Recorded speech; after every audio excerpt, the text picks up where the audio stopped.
আন্তরিকভাবে ধন্যবাদ জানিয়ে আজকের মতো বিদায় আর কলকাতাকে অসংখ্য ধন্যবাদ ভালো পরিচালনা করার জন্য। সবাই ভালো থাকবেন, সুস্থ থাকবেন। আল্লাহ হাফেজ। আসসালামু আলাইকুম।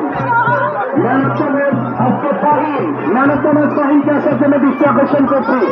ম্যান অফ দ্য ম্যাচ হয়েছে Fahim. Man of the match Fahim. ফাহিমকে তুলে দেবেন সভাপতি এবং সাধারণ সম্পাদক। ফাহিম ফাহিম আসো। Fahim Fahim man of the match দেওয়ার জন্য আসো। ফাহিম